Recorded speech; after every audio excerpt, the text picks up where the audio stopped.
Hey guys, welcome to the New Movie Thing show where we talk about brand new movies. I'm Matt Lieberman. I'm Steve Zaragoza. And we're talking about Dawn of the Planet of the Apes. Yeah. Hell yeah. Apes. Get your stinking paws off me, you damn dirty. I won't get them off. Oh, okay. I've been really excited to see this movie. I wanted to see it for a long time. Me too. I saw Rise of the Planet of the Apes. I saw it on a plane and it still blew me away. Like that's cool. That's I don't know. That's like a level of quality. It's a good gauge of a movie that like it'll hold your attention on a tiny screen with the like air blowing all around you and like some kid crying or whatever, you know? And so I was really excited to see this movie. I actually saw The Artist for the first time on a plane, and I didn't think I was gonna be able to enjoy it because I couldn't hear a dang thing. Wah, wah. I am a massive Planet of the Apes fan. I'm talking about the original 66 Planet of the Apes on. They're all fantastic, true sci-fi. If you like, today's sci-fi is all hyper injected with fucking steroids and lens flares and shit. You want real fucking sci-fi? Watch the original Planet of the Apes. Well, I'll have to check that out because I haven't seen any of the original Planet of the Apes nor Tim Burton's. Don't even movie. watch Tim Burton's. No, don't. It's not even a part of the saga. Okay. It's not even canon in the series. So I love them all except for 2 and 5. Beneath and Battle. Are probably the weakest but Escape From is fucking amazing, and Conquest is fucking amazing. Conquest is what Rise is loosely based off of. Or Dawn is loosely based off of. Rise. Rise, not Dawn. Wait. This Conquest is the one with Ricardo Montalban and Caesar, right? Yeah, Conquest. Okay. Conquest is what Rise is loosely based on. Okay. Battle is what Dawn is loosely based on. So anyway, that's my preface for this. So would you Big would you say that Dawn of the Planet of the Apes is better than Battle for the Planet of the Apes? Yes, because Battle is bad. It's not good. Now, smash cut to Rise of the Planet of the Apes. Which was awesome. Which was amazing. Yeah. Andy Serkis, great. All great. So I've been anticipating Dawn for quite a while. As soon as I saw apes on horses, I nearly shit my pants, because that's an iconic thing from the original Planet of the Apes. I mean, and apes on horses with friggin' AKs and Uzis. Okay, yeah, and then they just turn it up to Conquest style amazingness. And like, you have to, when you're thinking about this movie, you have to think about other iconic second chapters and trilogies, because you know a third one is coming or a third one is intended. Sure. You know, like obviously you get kind of that Empire comparison where it's darker in tone, it's slower, it's more character driven, you're blowing out the world, you're seeing more planets in that case. In this case, you're seeing more of the human element and what's going on a little bit outside of San Francisco. You get a hint of what's happening elsewhere in the world. The prologue is probably one of the best handled, like, let's catch up. Last week on Planet of the Apes catch-ups I've seen. Elegant. Directed by Matt Reeves, who directed Cloverfield, one of my favorite monster movies of all time. Let Me In, not so good. Watch the original Let the Right One In. But way better. Subtitled, not dubbed. Oh, please. Yeah. Yeah, well, and also, if you're gonna watch subtitled, watch a newer release, because the original subtitled release had incorrect translations. Damn. So anyway, movie nerd, fucking hipster, I fucking hate you, Steve. You're so annoying and loud. That's what I say every morning when I walk into the office. Good morning. I fucking hate you, Steve. You're a goddamn movie nerd hipster. Fuck you. Thank you. Your fucking hat. I fucking hate the Planet of the Apes movies. Stop talking about them. Thank you, man. Thank you. Yeah. You and YouTube, huh? Yep. They like me. This movie was fantastic. It was written by the same people that wrote the first Rise. one. Yeah. So Rick Jaffa and Amanda Silver. Although it got rewritten at some point, I don't know who the other writer was. Right, and I believe there were intentions for this to be different, and the original director was Rupert Wyatt. Really wanted to do this one, but they kind of like pushed him out because his ideas for the sequel weren't really in line with what the studio wanted, which was basically to milk this new reboot as much as possible. So, which is fine, whatever. Give us more apes. I'm fine. As long as and honestly, I think Matt Reeves did an amazing job. Me too. Like, the action sequences are incredibly well directed, and the effects work is mind-blowingly, like, intricate and lifelike. Yeah, there's so many movies where there are CG animals, and there's so many movies where they try so hard to throw an animal that was created by a computer in a scene with real actors and make it real, and it always falls flat to me. But in this movie, you open on one of the most beautifully like rendered computer animated shots I've maybe ever seen in a movie.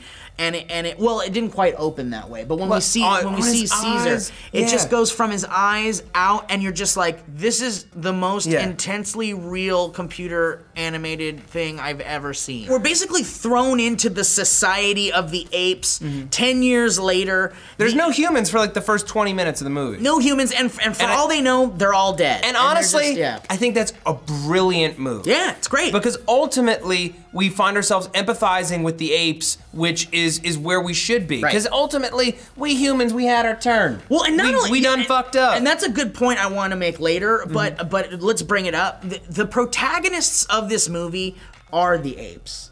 Caesar. Caesar is our lead. I don't care about this human guy. I would say our protagonist and our antagonist. Like really, well, maybe in the humans are beginning. more the device than anything else to fuel the conflict within the apes. It's really about where are the apes gonna go from here? We've built a small society, it's working. We've been here for 10 years, we're surviving, if not thriving, and we're learning from each other, we're in harmony, but do we deserve to rule this planet, or should we try to live in peace with the humans that once tortured us? Right, and here's the thing, and what you said earlier is right in line with my thoughts on the series as a whole, and in fact, the saga as a whole, the theme of Planet of the Apes, which is, I believe humans really had their turn.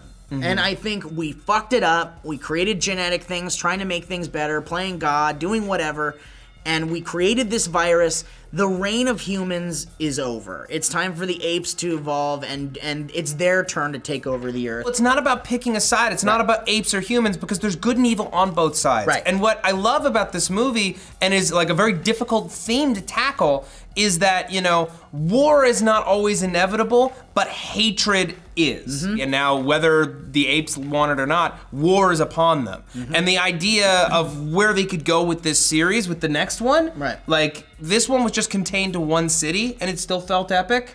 I mean, how epic could it get? How big could this ape war be?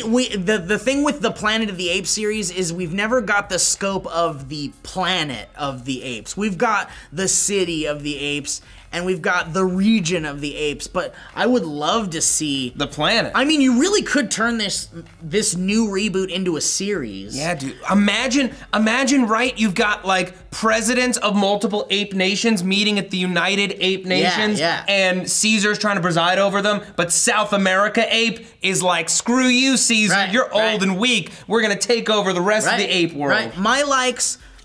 Pretty much everything. I liked the special effects, the acting, you know, the performances. Andy Serkis, fantastic. I mean, it can't be said enough how fantastic the effects work in this film was. My gripes, some of the there's some really hand-holdy exposition. Just a couple, I didn't have this problem. Just a couple of sprinkles. But it's just because when I watch a movie, I don't want to be slapped in the face by a really obvious expository line like, what happened to the virus that wiped us all I feel like you misheard it. I don't know. Maybe I'm just too jaded and upset about exposition. Maybe. The only other issue I had was slightly intensified drama. That was like a little too like Gary Oldman's performance? No, Gary Oldman was fantastic. I'm talking about how there were like tears in almost every scene. It's an intense. I mean, it is, situation. but whatever. But it's not even that. Dead. It's not even that big of a gripe. If I had to dislike something, it would be that a little bit. Okay. My likes. Toby Kebbell as Koba, amazing work. And the effects, like, there's one fight about midway through the movie, it's a small fight scene, very intimate, that was so incredibly well animated. I was like, these are people in monkey suits. Like, there's no way that this looks this real. The acting across the board was great. Across the board. And my gripes, I would say, the movie's about 20 minutes too long. And then the female characters in this movie are incredibly underwritten. Like, we get two women that are ostensibly very strong. Kerry Russell's character, and Caesar has a wife.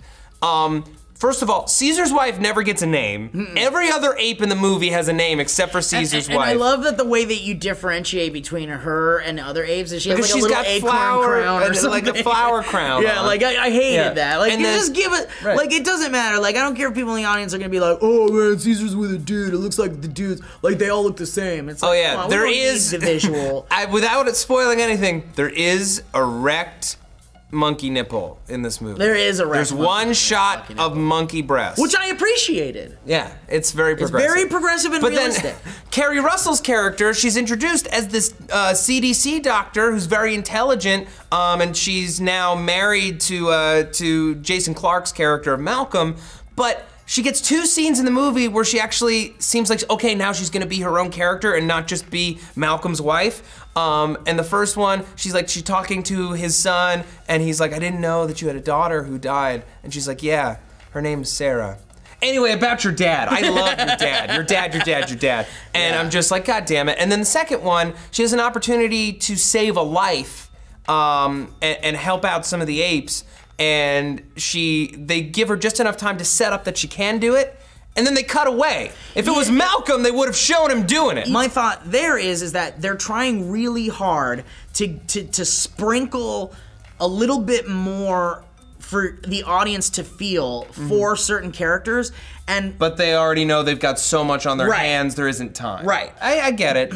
I get it. Whatever. So the point is, we both liked the movie. We both enjoyed it. It's a very Go solid see it. movie. But we're not the only ones that reviewed this movie. On IMDb, the overall score is 8.9 out of 10, and that's users. So that's great. Fantastic. Yeah. And on Rotten Tomatoes, critics gave it a 92% fresh rating, and users gave it a 93%. So people are loving it even more than critics, and the critics love it. And that makes me so happy because it means more apes, more Andy Serkis, more really cool. More badass AKs on a horse. Yeah, there's so much range of emotion in these fucking animated characters. It's incredible. Just unbelievable. Great stuff. Incredible I hope achievement. awards are handed out like fucking candy at the when it comes to Make it rain, Oscars. So okay, well thank you guys so much for watching the New Movie Thing show.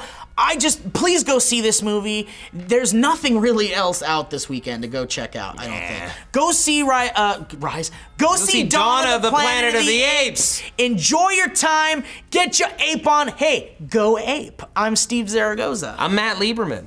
Hey, Matt. Thanks, man. Thank you.